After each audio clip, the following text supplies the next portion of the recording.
welcome. Thank you for joining us here on the best in paranormal talk radio. This is Darkness Radio Presents. And tonight we're going to take a look at a different special. I know you're used to tuning in and having Holzer's Ghosts. We'll be back with that next week. And we have got a huge show next week. We're going to do a case that we've never been able to cover on the Holzer Files. We're going to be taking a look at Holzer's Ghosts, Amityville. I have three very special guests joining me next week, including a gentleman who has had access inside the Amityville home in 2017 to investigate. He's going to tell us what that was like and what was going on.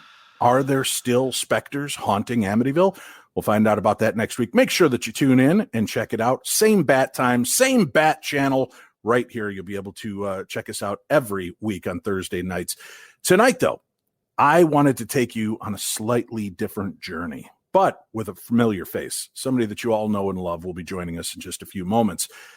There is a brand new documentary that has landed. They call them the Shock Docs, and it is on the Discovery Plus network. You'll see running along the bottom of the screen, Ed Gein, The Real Psycho, only on Discovery Plus. You're going to want to check this out. It is historical in many different ways. For those of you unfamiliar with Ed Gein's horrific murder spree and just the nature of the crimes that he perpetrated helped to spawn some of Hollywood's most iconic characters. As a matter of fact, I think American Horror Story Season 2 features a character based on Ed Gein. One of the most famous, of course, from the Bates Motel, Norman Bates, also based on the character Ed Gein, the real-life person. Robert Bloch saw the news that broke in November of 1957 and was blown away. Watching this story unfold in the newspaper inspired him. And as the headlines reached around the world to this horrific crime, he put pen to paper and created one of the most iconic books and one of the most terrifying movies, of course, with the help of legendary director, writer Alfred Hitchcock. He also inspired a villain from one of our favorite more modern movies, Silence of the Lambs. Buffalo Bill also is inspired by Ed Gein, Leatherface, and the list goes on. But those are among some of the most famous. And if you don't believe me, there are quite a few more. So you can certainly go check them out for yourself. Just Google movies based on Ed Gein, and you will be astounded how many times they've dipped into that well. Well, for the first time in history, a paranormal team was allowed on the property, which has not been open to the public since 1957, 1958, when it burned to the ground. Because of the horrific nature of the crimes, a mysterious fire broke out at the Ed Gein farm in March of 1958, reducing it to rubble. So there hasn't been much to explore or investigate, but that area is known to be haunted. Strange things happening. And when I heard who was going to be a part of this, I was very excited and glad that they would be at the reins of this. I will admit, wholeheartedly, I was very jealous because this is a case I would have loved to have had a chance to investigate. But if anybody else in the world had to do it, I'm glad it was these two. Ladies and gentlemen, from the Holzer Files, Portals to Hell, the Ghost Brothers, Fright Club, you name it, she's been on the show. Ladies and gentlemen, Cindy Kaza. What's up, everyone? Hey, Cindy, thanks a lot for joining us tonight. Thanks for having me. We're going to talk about this case, and this was an amazing investigation, and I've got to dig deep into how it affected you, and did it continue to affect you after you got done? Joining us as well on tonight's program, paranormal investigator, researcher, and lead investigator of this special, Steve Shippy. Steve, welcome to the program. Hey, thanks for having me. Good to have you back again, buddy. I know that we had you on Darkness Radio when your TV series launched over on Travel Channel. And now people can find that over at Discovery Plus as well. Is that correct? Yeah, absolutely. All right. So run past them the name of the show so they can make sure to go check it out. It's called Haunting in the Heartland. Haunting in the Heartland. Steve Shippy, the investigator. He also has other investigations that he's done. We've got links that I'll be sharing throughout tonight's show for ways to follow with these guests and follow their careers, their investigations, and more. Guys, I can't tell you, I loved the movie Psycho. I had no clue, of course, growing up that this movie was based on a real story. I loved this movie so much. My mom and I would watch it, and one of my favorite all-time memories, and Cindy, I think you'll get a kick out of this, right? With my mom, I'm at home, I'm a teenager, the phone rings, and I go pick it up. And this is when phones used to be attached to walls. We didn't just have them in our hands. They were attached to walls with long cords. And I picked up the phone, and it was a telemarketer from some carpet cleaning company. And they're like, yes, hi, this is ABC Carpet Cleaning, and we wanted to talk to you. Do you need your carpets cleaned? And I paused for a second, and I looked over, and I go, I'll have to ask Mother. Hold on, please.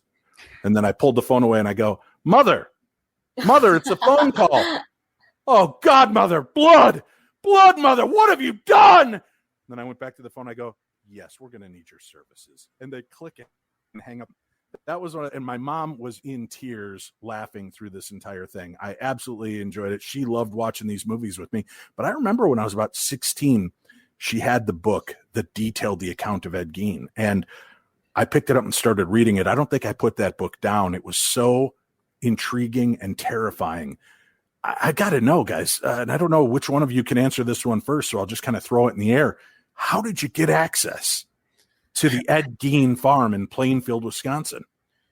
It was a pretty long, painstaking process. The gentleman that owns it had a lot of clever ways of kind of disguising exactly who he was. So we had to kind of go through a lot of channels, different companies until we were able to finally get a name.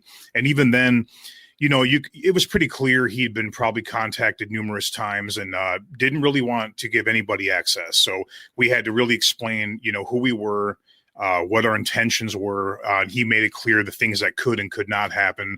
And after several weeks, we finally gained his trust and really abided by, those rules.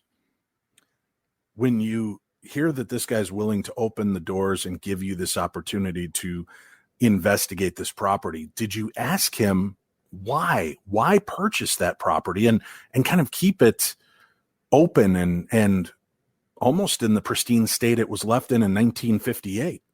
The interesting thing is that we had a lot of questions for him, and none of them would really be answered. I mean, he would just skip right past it. So, if I were to ask him a specific question like that or in the vein of that, he would just immediately take it from there to, okay, so how long are you guys going to want to be there? It was more just, he wasn't going to tell us any of that. So we don't know if he bought it because it was Gein's property.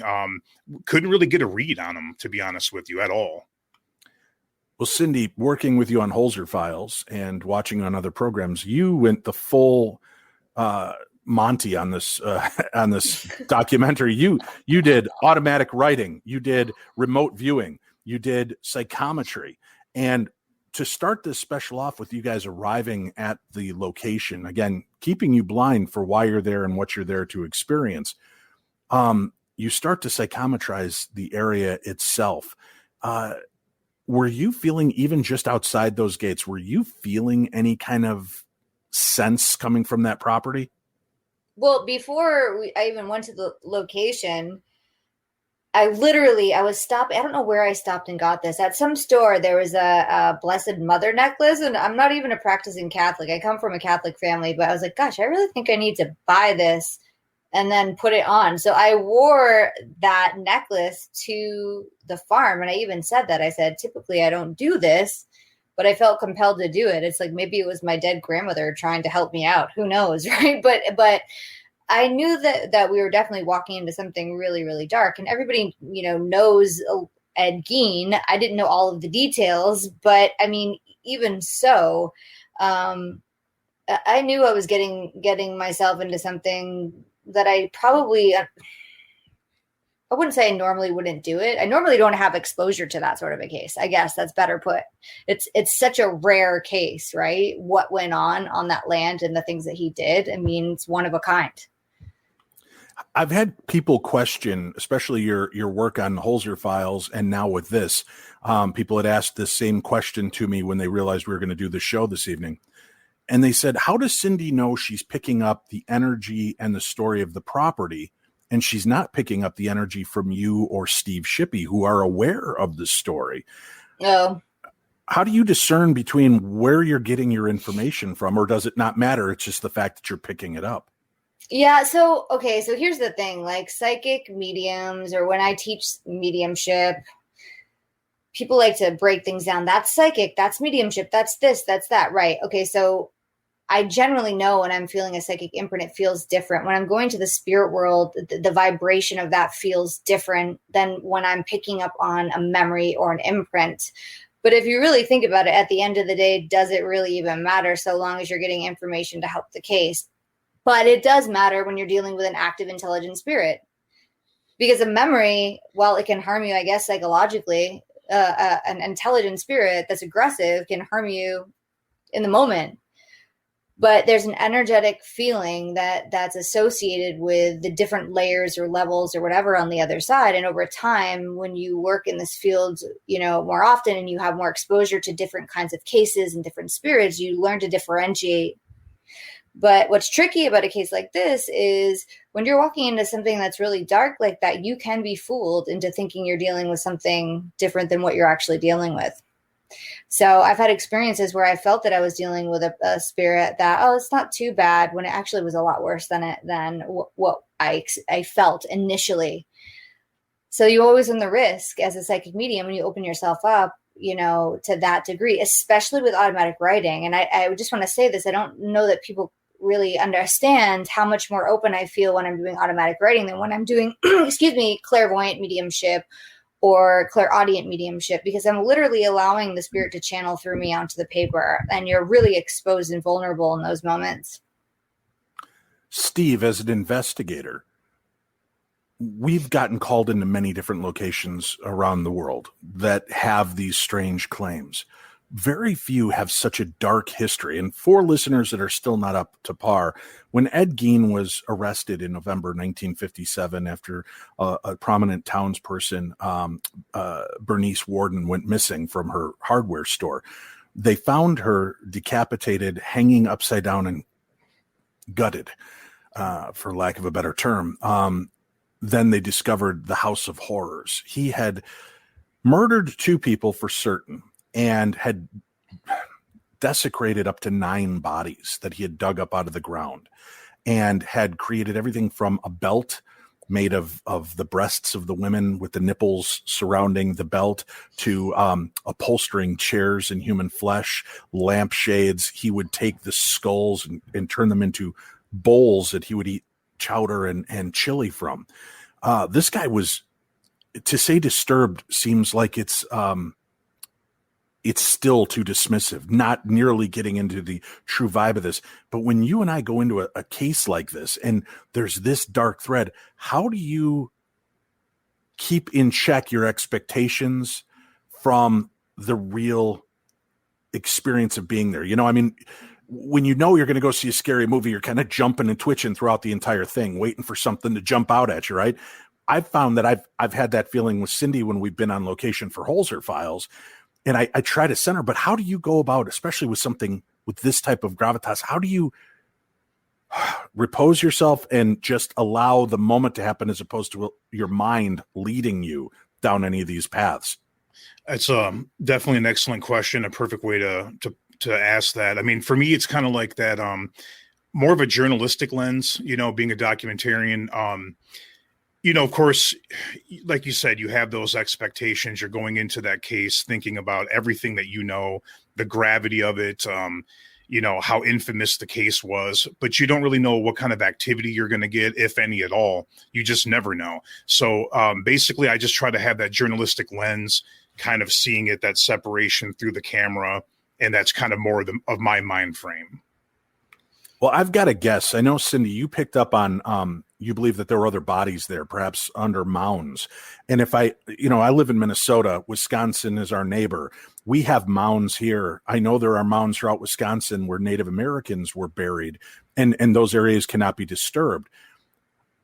Can you explain to the listeners, how do you sift through all the information of the land, especially when you're doing psychometry on it? I've got to guess you're picking up on the Native American and indigenous peoples aspect, and then the crimes and Augusta Gein and Ed Gein and the people. How do you separate that and focus to one directive?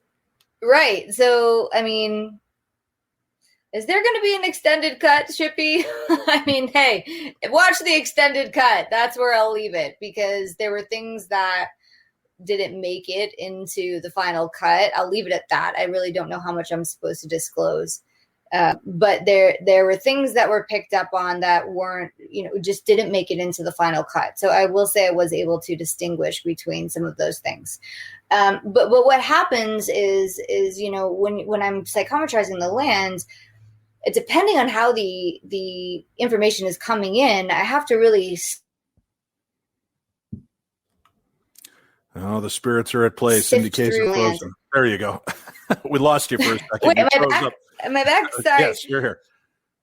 So the way I describe mediumship is it's like playing Pictionary, charades, and telephone, for real, because sometimes I see imagery, I feel, I hear, sometimes I know. If I'm seeing an image of something, right? For example, let's see, I'm seeing a mound, right? Now, if I feel into that mound, what is in that mound? What am I feeling? How does that tie into the case? And sometimes there's just more to the story than I'm supposed to tell. I think I just want to leave it because I don't know how much I can tell. I'm trying to be discreet here.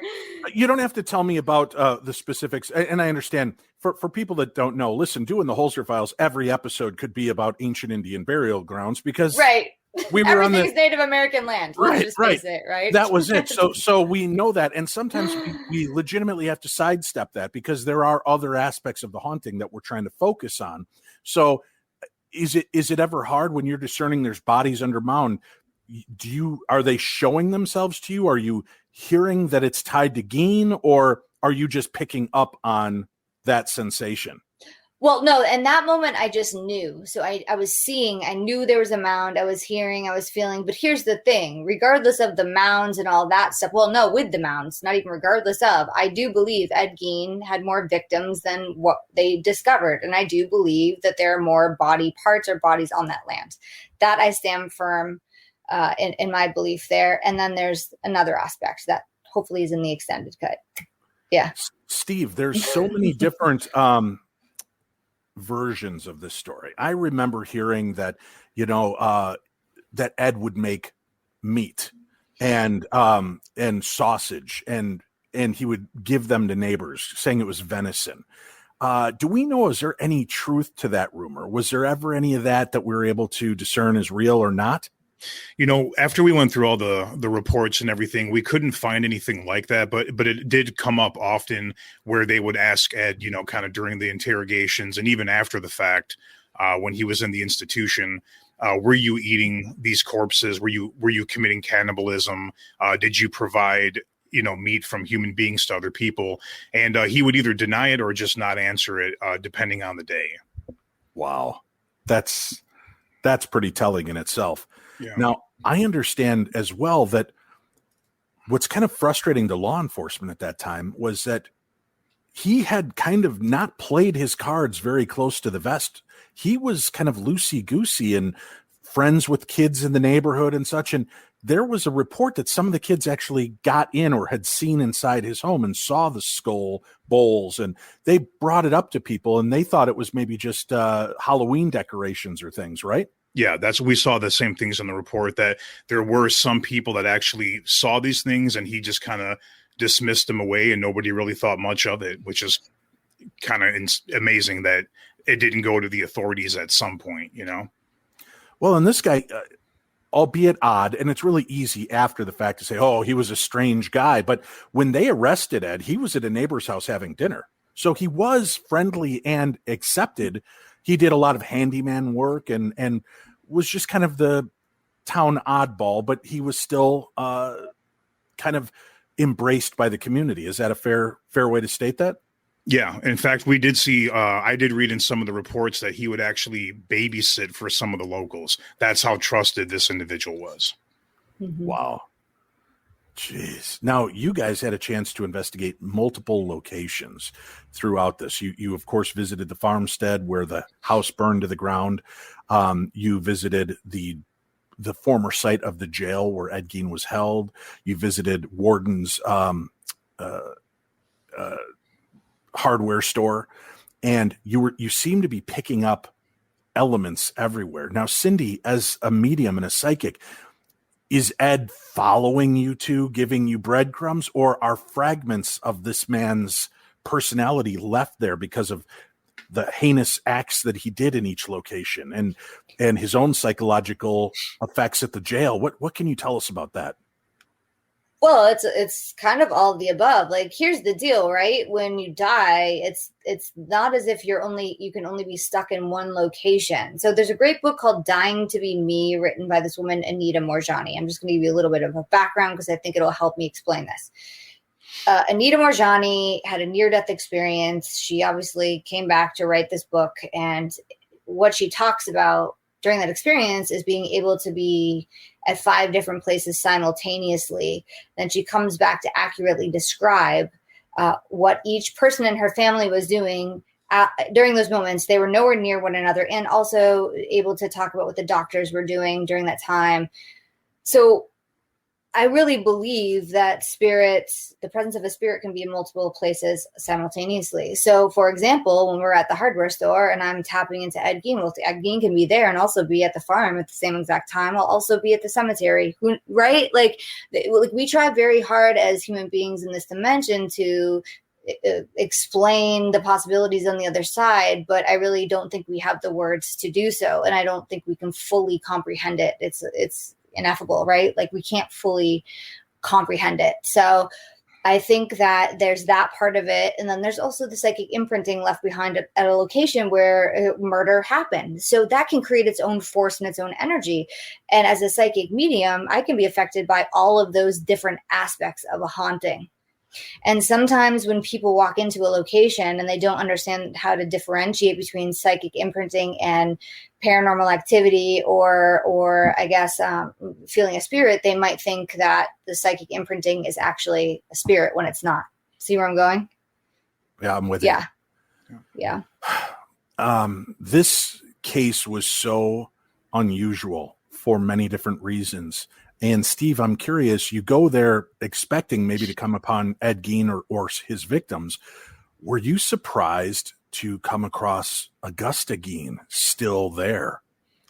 Yeah, I was definitely very surprised. And Cindy picked up on that, I mean, almost immediately. I mean, from the minute we got on the land, from the research, we knew that she was a big part of the story. A big part of Ed's story, kind of what kind of created that monster, one of the main components. But I didn't really ever even consider that Augusta would be part of the equation as far as the haunting. When Cindy, you start picking up on Mother, and I mean, it was a psycho moment, right? You're like, Mother, and she's here, and you're picking up. I'm curious, because he was creating, again, for people that don't know the story, Ed Gein was skinning women and creating a meat suit, a female suit that he could wear to try to become his mother. Were you wondering if was this really Ed Gein's mother, or was it the transfiguration of his connecting in this meat suit as though he was Augusta? No, it was Augusta. That I'm sure of. That I'm 100% sure that she was definitely there. And honestly, I feel it's important that she was there because it helped explain a lot about why Ed Gein was the man that he was, right? I mean, her presence was so strong, it was overbearing, even in the afterlife. Was it pretty well mapped out, Steve? And for those of you watching along, you can visit Steve Shippy at patreon.com/Steve Shippy and see some of the other programs and investigations he's done. But Steve, as you're going through the history, the case files, looking at this, does Gein talk about the abuse, or is he protective of Mother? He remains protective of her pretty much at all costs. I mean, even when they were kind of trying to, dig pretty deep into his psyche and asking really direct questions about her, he never, I guess you could say, threw her under the bus for the abuse. It kind of came about in roundabout ways where the psychiatrists and psychologists would kind of assess these things. And in connecting with Gein at each one of these locations, do you feel he is in some way, and I'll start with you, Steve, and then we'll slip over to Cindy for this. Do you feel he was in some way trying to give you insight into who he was and why he did these things? Or do you think that he's just proud of it still? And this is the after effect of what he did and he's okay with it? I feel like there was a little bit of both, happening throughout the investigation, but I do feel like, toward the end of the investigation, it seemed like some of the layers were kind of peeling back, and some of the responses we were getting through the Geoport or other devices, and especially I feel like what Cindy was gathering was more what happened to him and the fact that his mother would always speak for him and that he didn't really have much of an identity. That's when it kind of changed. Mm-hmm. And Cindy, as you're looking back at this and he's popping up, what sense are you getting from him? Are there different elements at each location, like clarity at one, more chaotic and insane at another, zoned out at the jail? What could you tell from each iteration you would bump into? They're all different. It was kind of like, a trail of breadcrumbs, a little bit. I mean, they were all just very different. So I can't say. It's kind of a hard question. I'm trying to I have to dig deep in that one, right? I have to go in, how would I explain that? It was just very, very different, but you also have to take into account, depending on the location and what happened at that particular location, I feel like the energy can be ramped up at the locations where more tragedy happens, because that has its own energetic imprint left behind. So that can fuel the fire.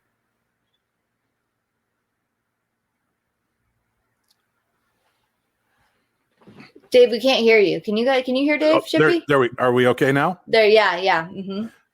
Fun times on StreamYard. You have not only Cindy there to help you, but you've got a pretty wide array of different equipment. The SLS camera, which is mapping in something, joining you at different aspects of this investigation. The tool that blew me away on this was the Geoport. For listeners and viewers that are not familiar with this tool, Steve, can you explain to us a little bit about how the Geoport works? Sure. Yeah, the Geoport is it's mainly an ITC communication device. Very similar to a spirit box, if you will, but with a few different enhancements. And a gentleman named George Brown is the creator of it. And to my knowledge, I think that's the only way you can actually acquire one. Very seldomly, you'll see one pop up on eBay. Typically, people that have one hold on to them. But he is available if you search him out and talk to him a little bit, build a rapport, and I think if he likes you and likes what you're doing, he'll build one for you. Now, the Geoport, is it a device like an Ovilus that has a bank of words plugged into it? No. It basically, you connect a radio component to it and it kind of sweeps, through the different channels, much like a spirit box. Now, what was enthralling to me about the use of the Geoport was you weren't getting a bunch of, it's 7 o'clock, WLS, but you weren't getting those clips, right? It was direct responses to questions you were asking. And it was when you call out for it to name you and Cindy and that the was responses. Freaky, man. Yeah, that blew me away. And one of the things that I think about a lot is there was a part in the investigation where Cindy just flat out tells me, turn that thing on, turn it on right now. And I just reach over and turn it on. As soon as I get the volume up, the first thing it says is Augusta, and that blew me away because she was sensing Augusta and just, out of nowhere tells me turn that thing on. And I did. And then boom, Augusta comes right out of it. Right. So, and just for listeners to understand, if it's hooked into a radio, the chance in November in Wisconsin for the word Augusta to come out and Ed right? or Edward and wear the suit and those specific pieces of information, that is insane. The probability, I don't think Stephen Hawking on a lazy day with nothing else to do could come up with the equation of what are the odds of those answers coming through that machine. You looked gobsmacked by it, Steve. I mean, I've seen you react before on your shows and you certainly get into it, but that seemed to even stun you. It definitely did. I mean, we've had really good results using the Geoport and other ITC communication, but kind of like you're saying, Dave, I mean, a lot of the times, you have to really listen in because you're hearing, just little blips from the radio. And sometimes you think you hear something, but it kind of sounds like a DJ in a radio station or a blip from a commercial. But these were very specific answers. And we weren't getting a lot of that radio chatter, which I thought was kind of interesting too. And another thing, just to kind of note that we would have a lot of malfunctioning with our devices, particularly the spirit box. Every time we would turn it on, it would start to sweep in the opposite directions, go back and forth, and then just kind of wind down, and the batteries would die. So a lot of our gear we couldn't even use because it just would malfunction. Very bizarre. We're going to have to take a break. But Cindy, I got to tell you, knowing how powerful you are at this, my wife and I just purchased a new home.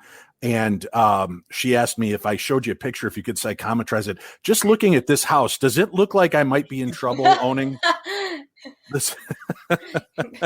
It's a picture from the Universal Studios backlot. It's the Psycho Norman Bates house. My wife and I got a chance to visit there during the filming. Sleep tight, Dave. Yeah, exactly. Mother's in the window watching. We do have to take a break. We're going to come back. Watch Ed Gein, The Real Psycho, only on Discovery Plus. We're covering parts of the story tonight, but you legitimately have to watch this.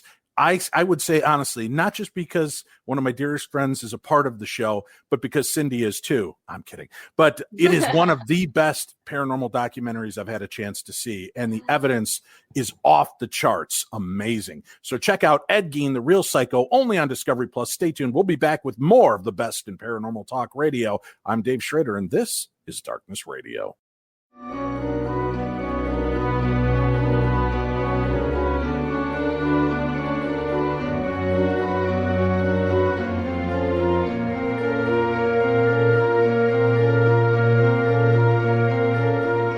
Welcome back to the program. This is Darkness Radio. I'm your host, Dave Schrader. Tonight we're talking about Ed Gein, The Real Psycho, the brand new shock doc that's available only on Discovery Plus. Before we go too far, hey kids, just a few of my packages still remain. If you're interested, The Other Side, the book I co-wrote with Marley Gibson and Patrick Burns on ghost hunting and the investigation, is available. You also get a Darkness Radio card decal so that you can show your bling. Also, a Holzer Files autographed card from me, although I've signed it as Shane Pittman. It's just the way I like to work. But if you're interested, I've got the entire kit available. $20 will get you all three of those items, plus I think $5 shipping and handling. If you're interested, just email me, dave@darknessradio.com, and say you'd like to get a hold of my package. I will forward that on to my wife, and she will send you the invoice. We'll get you squared away. They have been selling like hotcakes. Thank you so much. And speaking of which, we have been raising money for Special Olympics with the Polar Plunge. And it's not too late. It does end this weekend. We are now over $6,200 for the Polar Plunge and Special Olympics. I'm very proud of this.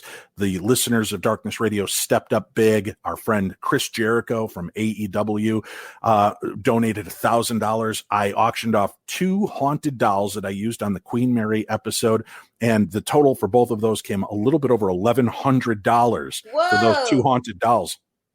So I want to thank everybody for being a part of that. $6,200. If you are interested in donating, just email me, dave@darknessradio.com. $1, $5, $10, $1,000, whatever you can afford.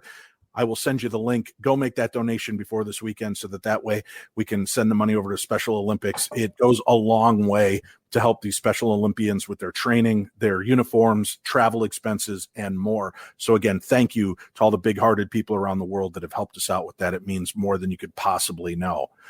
We will be back next Thursday with Darkness Radio Presents Holzer's Ghosts. We'll be examining a case that we couldn't do on the TV show. We're going to be going to Amityville, and we've got some really interesting people that will be joining us on that program. You'll find out a little bit more about them next week, so make sure you tune in and check it out. We'll also find out what it's like to have been in the house recently.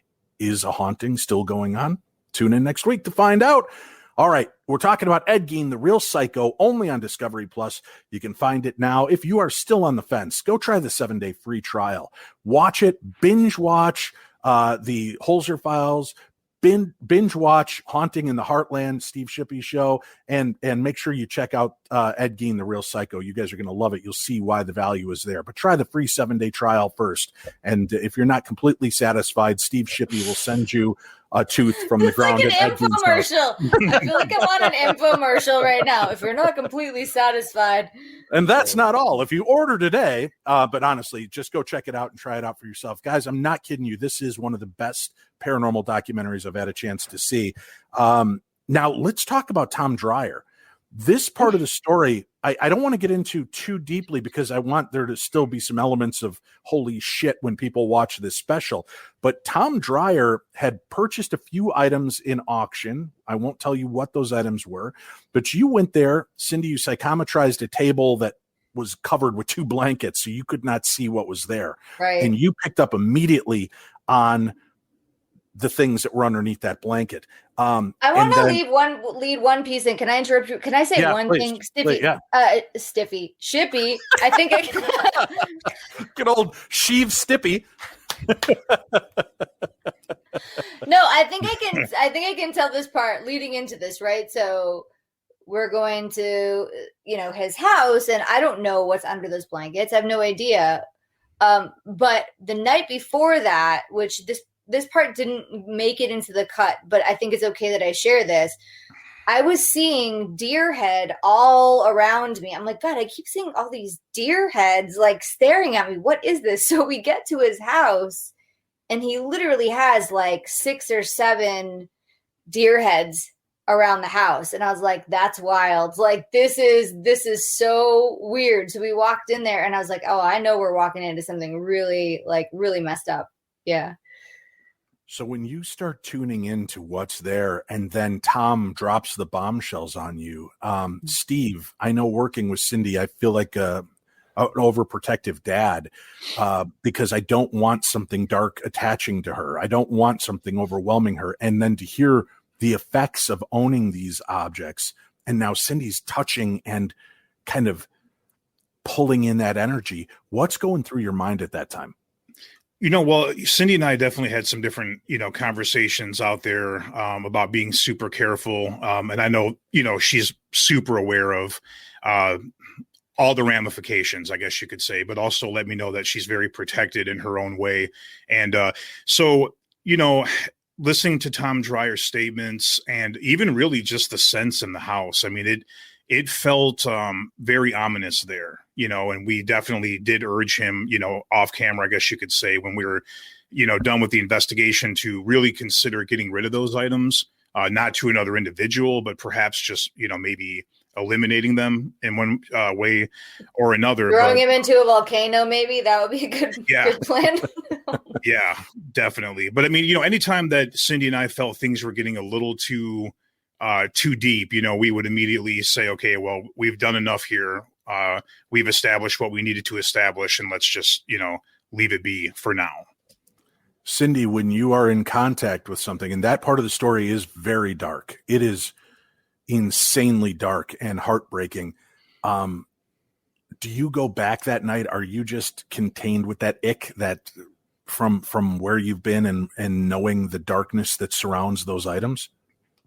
Honestly, I was actually more sad for him because he lost so many people. I mean, his wife died, his parents died, his animals died. I mean, that's sad. The amount of grief present in the house was palpable. So, okay, we have the haunting and we have these items and we have that scary part, which is never fun to see the imagery attached to the knives and all that stuff. But also the sadness that was present. I felt really bad for him, honestly.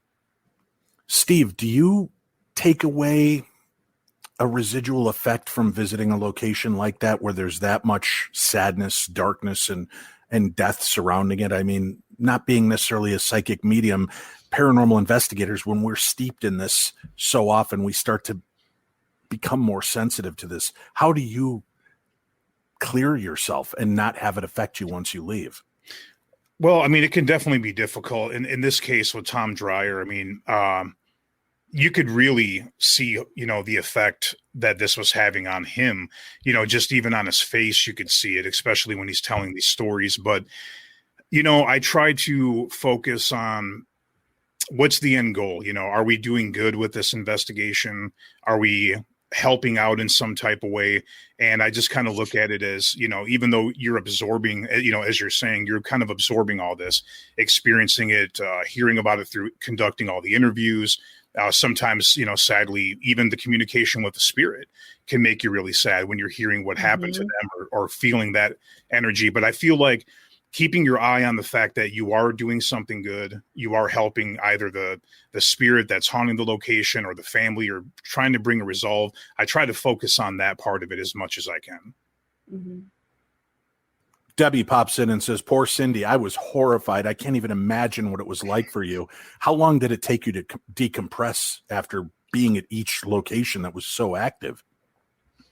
I think I'm still decompressing a little bit. I mean, I have to say, like, it was one case that I think followed me or has followed me more than any other case that I've ever done, if I'm honest, because it's not so much that I feel the spirit energy from the case attached to me. It's more the psychological or mental imprinting left behind from allowing myself to open up to the imagery. Because you can't unsee something once you've seen it. Right. You can't Exactly. unsee it. Lena says, I like that you both had common sense about the situation. Rick Perry asks, did someone get a big black cauldron from the house? That is Zach Bagans. It's on display at his haunted museum. Right. It was actually, I think, used as an outside potter for a long time. Somebody had potted plants in it, but it was from the estate sale. And they had found body parts and things discarded in this cauldron. So it is on display there. Afterwards, Cindy Brown says, how do you cleanse yourself after investigating a location with such a high level of negative energy? First of all, hi, Cindy. I know Cindy. She's taken some of my classes. So thank you for the question. Yeah, I mean, look, I am a big Epsom salt person. So I take baths in lots of Epsom salt. I do use Palo Santo or sage sometimes, but I'm also, respectful of the culture attached to using those too. So I'll say prayers when I use them. And also just trying to, clear my mind and my energy. So doing visualizations, getting grounded, actually, that's a big one. So anybody that's out there that's a psychic medium would know the importance of being grounded, because when we work, we're like open in our crown chakras. We're just wide open. And if you can't bring that back to center, it's really hard to recover from a crazy case. Do you also soak in a nice Epsom salt bath, Steve, or what do you do to help clear yourself after something so dark and detailed? I guess you could say I kind of have my own methods. I like to spend a lot of time outdoors after a negative case, be out in the sun a lot, surround myself with positive people. And I also know a couple of people that I go to on occasion when I feel like it's necessary, for different things.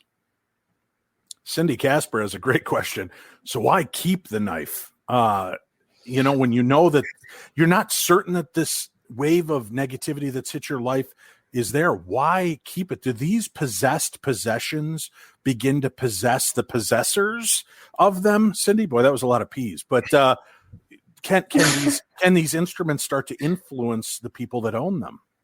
Well, it's funny that there's more Cindy's on this call than I've ever seen. There's right anyway, but look, there's. I think each case is different. I do think that people, and as we've seen in episodes of Holster Files, become very attached to locations, to items. It's as if they, in a sense, can't live without them. They become obsessed with them. I do think that there's an aspect of that going on with Tom, because it doesn't make sense. Why else would you keep an item that brought so much pain into your life, if in fact the item brought that pain in, right? So it's like, I don't know. Everybody's different, but what I gather from my experience is there is an attachment there. There's an attachment to the item and what that item represents. There's something going on there for sure. Chuck Casey says, this was amazing. Super fan, amazed at how dead on Cindy is every time. Thanks, Chuck. Yeah, I have to agree with you. And Steve, I know you and I talked about it after you filmed the special. I said, so how'd you like working with Cindy? And you were like, man, she was on it. That was crazy. when you're seeing somebody making that kind of connections and it's lining up with the knowledge you have, how does that affect you? Trying to keep that journalistic integrity, how do you not just be like, holy shit, how do you know all this? There was definitely a few moments like that. And there were times where you could kind of sense it kind of all around us, whether it be the producer or some of the camera people, you'd kind of see that moment where they would kind of peek on the other side of it, just like, this is wild. Because, not only was she on it in so many ways, but she would say, something is approaching us. I'm sensing something here. And then boom, all the meters that are in that part of the room or wherever we were would start to go off. Or she would say, I feel somebody's behind me, turn around, point the SLS. 10 seconds later, boom, an anomaly on the same side. And this happened repeatedly. Now I'm like all embarrassed. Like, no, you shouldn't be. Your gift is amazing. I don't know. It's amazing. It's great. It's great to watch it play out. But you had what we believe was Ed Gein's spirit come up on you at one point, perhaps even touch you. Mrs. Gein, Augusta Gein, seemed to be imposing herself on you. So I think that I like Into the Dark's concept. We now need a hashtag poor Cindy for these moments that are going on. Steve, Tracy wants to know, were you able to research Augusta's history to find out what brought in the demonic influence within her? Well, nothing that would, I guess you could say would be tangible as far as a demonic influence, but she definitely had a lot of anger in her, a lot of rage towards people in general, but specifically women. So you kind of have to wonder, what brought that upon? Was there maybe some infidelity going on with her and her husband? What made her just have this disdain toward women in general, being a woman herself? It's very unusual. And can I add to that? Because the thing is, we were hearing demonic, we were hearing Satan, right? Things coming through. It's also important to remember that Augusta was very, very religious. So she might have thought everything is demonic, or everything we were doing for sure was demonic or evil, right? So there's that way to kind of view it as well. When you look at the totality of this story, the trauma, the evil nature of everything that went on, and you see the video footage of Ed Gein after the fact. Obviously, he was put away for a long time and deemed mentally incapable to stand trial. When they felt that he had enough clarity, they did try him. He was found guilty of murdering just one of the women. Wasn't that right? They only got him on one account. Well, I think he admitted to both. I mean, they found remains of both bodies at his house. So yeah, I think he was convicted of both ultimately.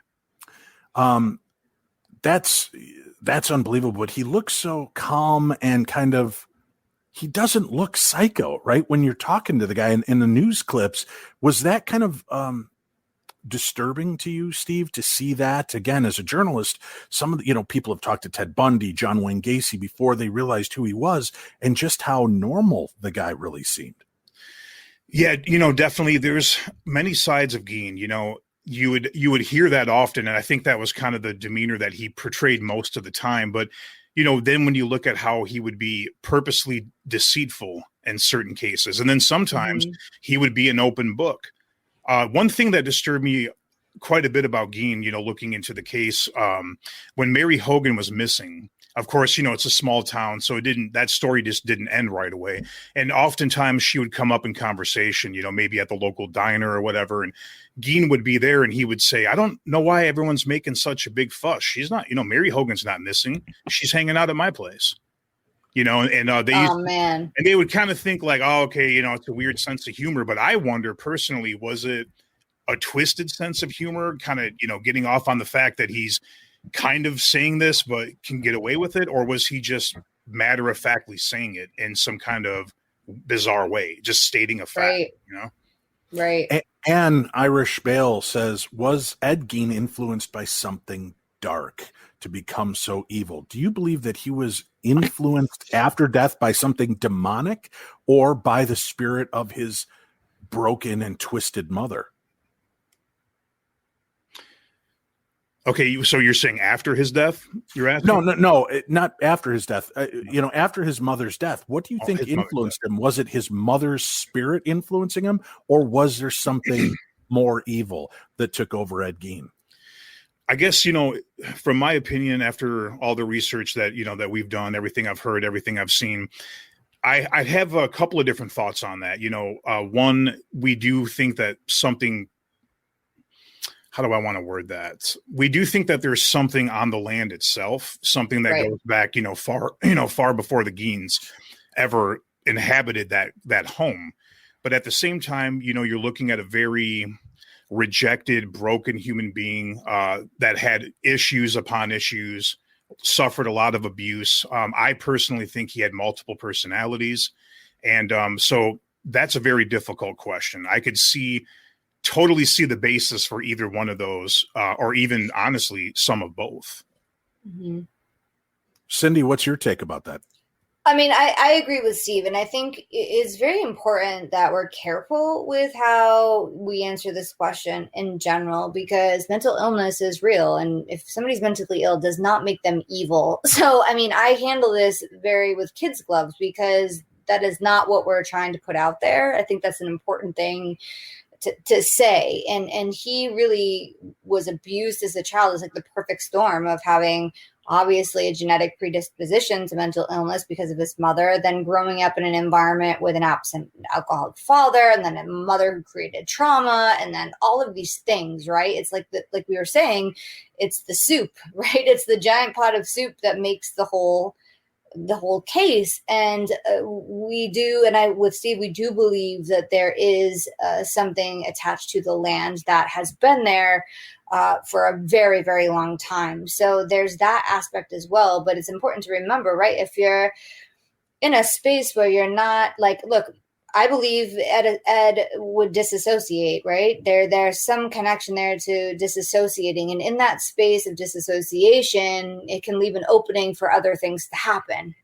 So there's just so much going on. I don't think that we can say it's definitely one thing. I think it's the soup. It's the whole pot of soup. Wisteria Whisper asks, are any of you concerned that an entity or one of these malevolent energies might follow you home? Steve? I think it's always a concern. With the Gein case particularly, I don't think so. I think Gein is very, he's there. Plainfield is his territory. I think that I don't believe Gein's going to follow me, and I don't think it's going to follow Cindy. I think that Gein's energy is going to continue in that space. But in general, yeah, it's always a concern and a possibility. Mm-hmm. Cindy, what's your take on dealing with something that dark? Not only him, but his victims sometimes still be in the vicinity. Do they try to reach out to you afterwards looking for help? I haven't experienced that in this case, honestly, so I agree with Steve. That hasn't happened to me with this particular case. In other cases, have spirits followed me? Yes. But then again, it's kind of like spirits can be anywhere all at the same time and everywhere. So, it's just, I have not felt the energy of the Ed Gein case, like spirit form since I've been off the case. Psychologically, it still impacts me a little bit. Chris DeSano says, you had so many definitive responses at the farm. Yeah. Was there more responses or other activity that didn't make it to air? Absolutely. Yeah, always. I mean, Cindy and I we put in 12, 14, 16-hour days with these investigations. I'm sure you guys have always, with all your investigations. And, we were out there for a couple of weeks, and you take all those hours, and somebody has the unfortunate task of taking all of that and condensing it to the proper amount of time allotted. Right. So, but yeah, we had a ton of responses. Well, and folks, for those of you that watch Holzer Files or even Steve's show, and you're wanting more than the 52-minute episode that you get, this documentary, this shock doc, is about 90 minutes long. So it does extend and give you a much deeper look into a lot of this. Sarah Youssef asks, could the site become a draw for more negative activity through the laws of attraction? Cindy? Oh, geez. Hey, look, I mean, sure, anything's possible. Thoughts are energy. I mean, you get enough people going to that land, putting that energy into the land or into the space. Sure, it can create more problems. energy is interesting, right? Like thoughts, all that stuff. In the accounts of people actually talking about a spirit that doesn't exist and creating a spirit, and then having the energy of all the thoughts actually produce evidence on electronic devices. I mean, that's telling. So be careful what you think, or be mindful of what you're putting out there, for sure. Yeah, Monica Augustine says this is why the property is kept by the locals and kept silent. I think they don't want to draw that negativity to that location. Steve, they want to know, Nisaba wants to know what the name of your show is and your YouTube programs that you're doing. Please inform listeners about that. Sure. My series on Travel Channel is titled Haunting in the Heartland. And of course, now you can view it on Discovery Plus. And my documentary film series is called Haunted Saginaw. And all of those are available for streaming on Prime Video. We do have a link up for that in today's program guide, so you can find it. David Wells, any plans to delve into John Wayne Gacy? Well, David, there are quite a few shock docs coming out. I will say that I filmed one earlier this year as well, not with John Wayne Gacy, but I did film one. They might. I don't know. There is a new house. Clowns are scary. Let me just say, wasn't that the clown guy?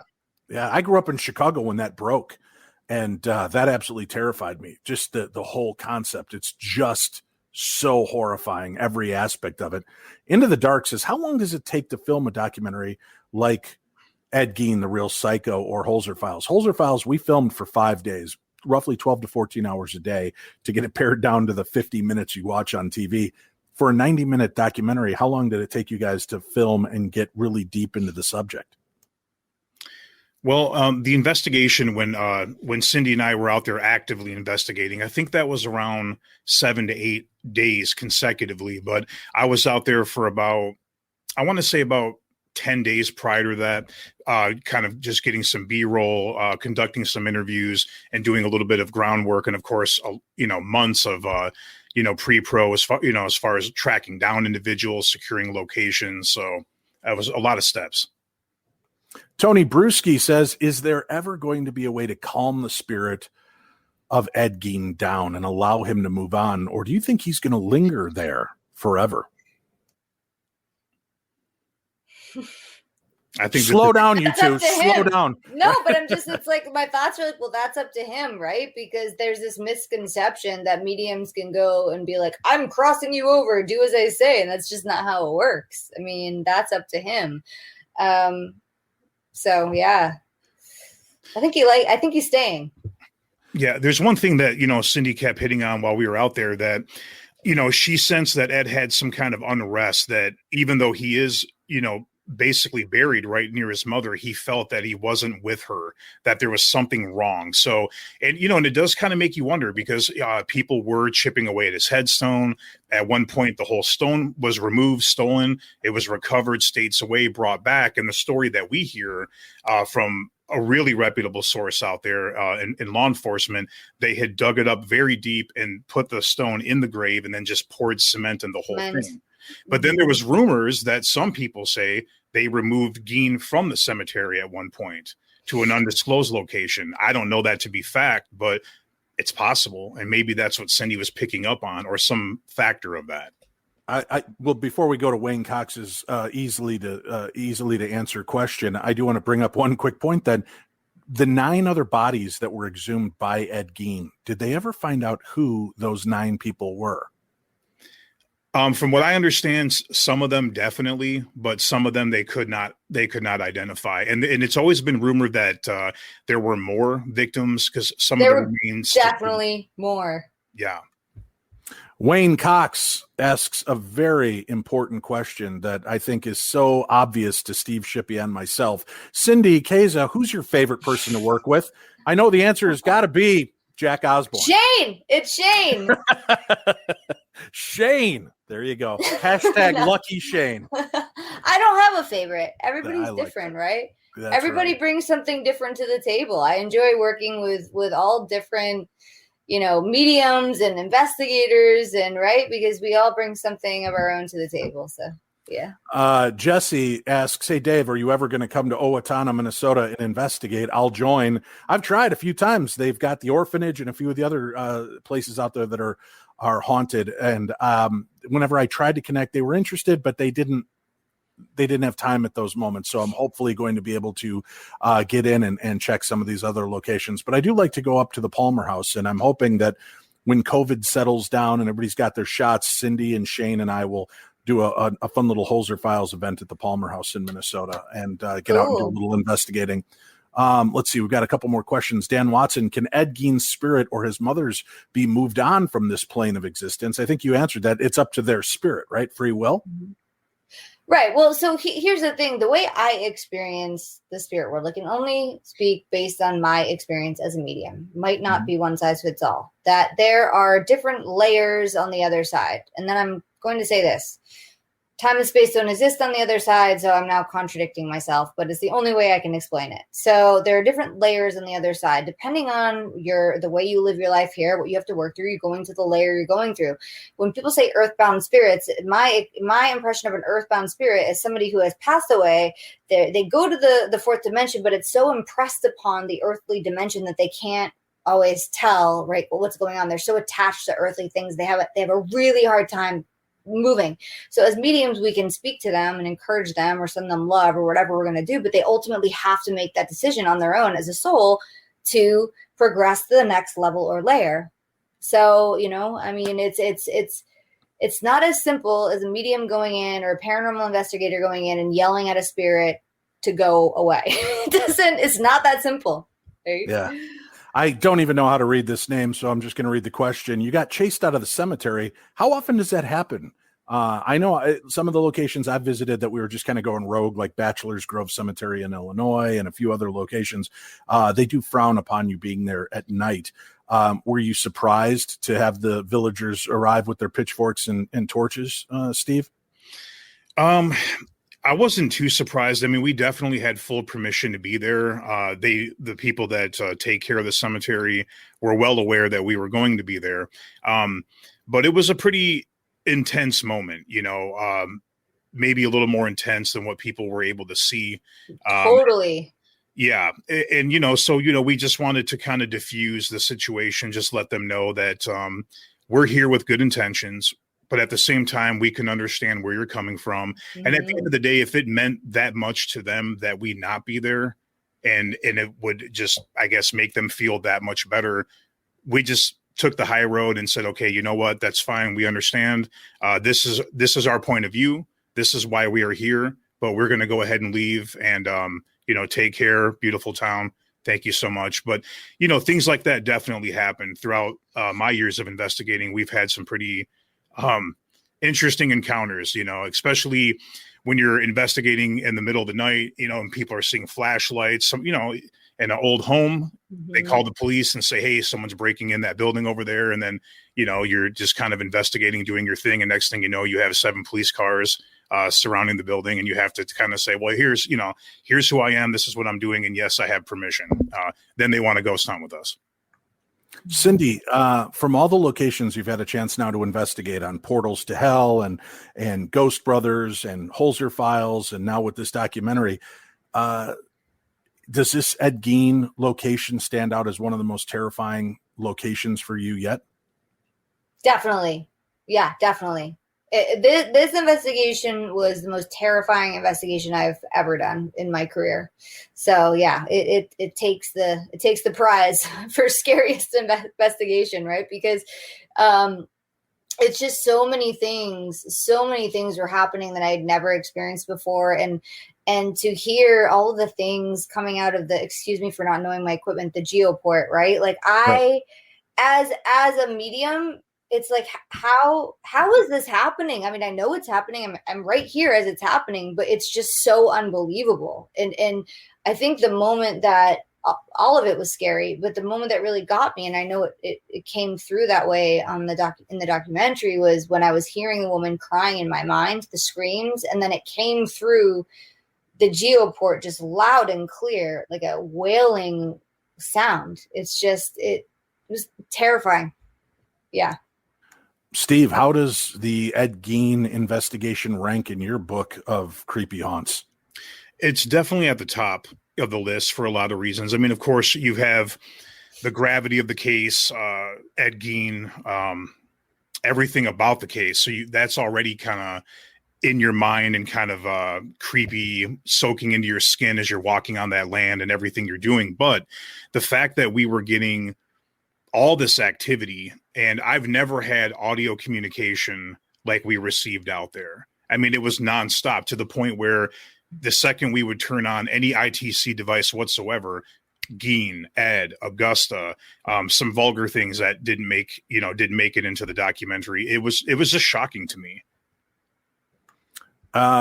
Before we head off, let us know, Steve, how can people find you? I've got the link right now, patreon.com/Steve Shippy. What other ways to find you, and what's next for you?